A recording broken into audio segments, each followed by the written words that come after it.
Folks, here's a 10-wheel V-rake with a kicker. Decent shape. Somebody's replaced both of the outer wing frames at some point. They look fairly new, and on the other side it looks like that inner wing frame's been replaced. Actually, both of them do. Looks to be in decent shape.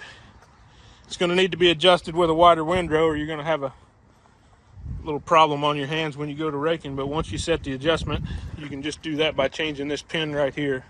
It's fairly simple. They probably just did that to make it transport easier. Looks like it has 2 or 3 new rake wheels on it, or maybe they have a season of use on them, I'd say.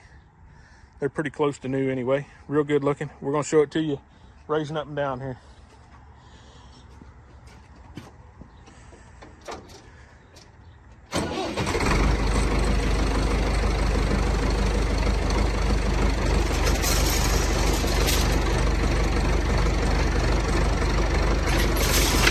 I believe this is a SITREX.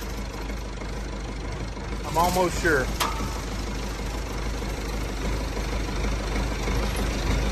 I can't find the make on it anywhere, but I'm pretty sure it's a SITREX.